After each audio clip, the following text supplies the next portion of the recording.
gros scandale ce soir. Encore une vidéo de Tarmac Comedy, encore un homme. Je me suis toujours demandé pourquoi il y avait si peu de femmes dans le milieu de l'humour. Alors au début j'étais bête, je pensais que c'était parce que les filles étaient moins drôles que les hommes, hein, c'est vrai. On n'a jamais vu une fille faire l'hélicoptère avec sa bite. Après j'ai un peu essayé d'étayer ma réflexion et je pense que la raison est tout autre.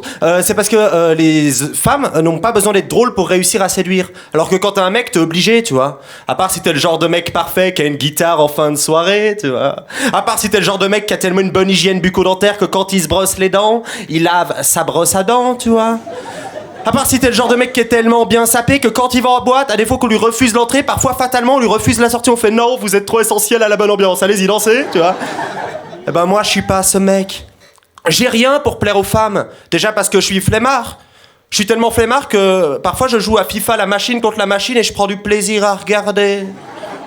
En plus d'être flemmard, je suis fauché, j'ai tellement pas d'argent que je mange mes céréales avec une fourchette afin d'économiser le lait, tu vois. Ce qui fait que parfois j'utilise le même lait pendant 3 mois. Ce qui fait que j'ai une hygiène bucco-dentaire scandaleuse. J'ai tellement une mauvaise hygiène bucco-dentaire que quand j'imite un bruit de paix avec ma bouche, ça pue quand même, tu vois. Et malgré tous ces défauts, je reste narcissique. Je suis tellement narcissique que quand je me masturbe de la main gauche, je pense à ma main droite.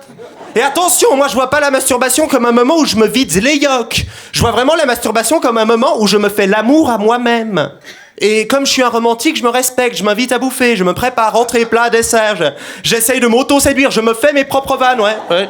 Forcément, je les connais toutes, je me trouve un peu lourd, mais après je bois un verre, 2 verres, pris dans l'engrenage de la bonne ambiance, je me mets une main sur la cuisse. Oh, monsieur. Là-dessus, je m'auto-accompagne dans ma chambre, je passe une soirée sensuelle et romantique avec ma propre personne. Le lendemain, je pars discrètement à mon appartement, je supprime mon propre numéro, tu vois. Parce que oui, je fais partie des gens qui arrivent à copuler comme certains arrivent à gagner une présidentielle.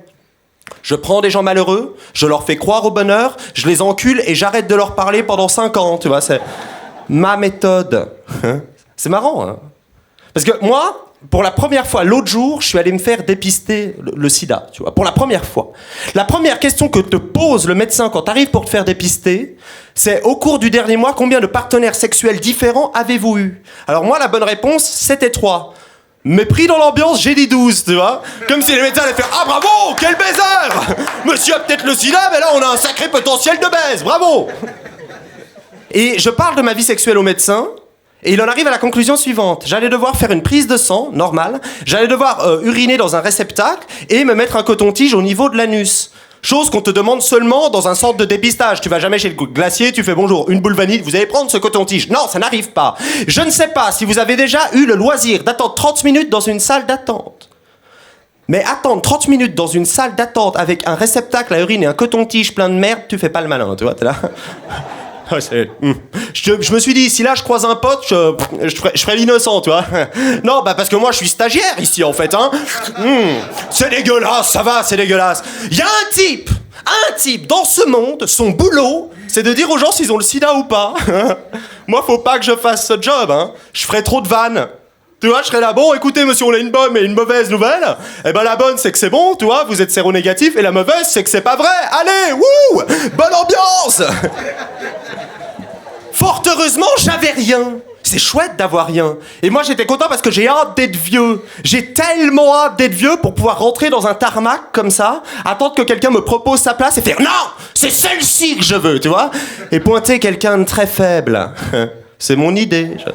J'ai hâte d'être vieux. On a tendance à oublier que notre génération, la jeune génération, les gens qui ont aujourd'hui entre 15 et 25 ans, on va tous devenir vieux en même temps.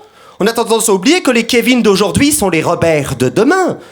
Que bientôt on pourra rentrer dans une maison de retraite, aller voir un yeux, comme ça, lui faire « Excusez-moi, comment vous appelez ?» Et la personne va dire « Je m'appelle Steven, mais dans le rap game, on m'appelle MC Tagada, tu vois ?» Et moi, je me promets un truc, c'est quand je serai vieux, je mépriserai pas la nouvelle génération. Parce que de tout temps, les générations s'enchaînent et se chient dessus. De tout temps, la vieillesse a détesté la jeunesse. C'est horrible. Moi, quand je vois un mec de 60 ans à la télévision dire avec son costard et son mépris que la nouvelle génération est une génération de branleurs, j'ai envie de lui chier dessus un truc aussi dégueulasse que la planète qui nous a laissés. Parce que les mecs de 60 ans, ils sont nés dans un monde avec le plein emploi, avec des ressources à foison et avec Jacques Brel. Et ils nous ont laissé un monde avec du chômage, d'une crise écologique et Kinvey, tu vois. Ils osent nous traiter de branleurs.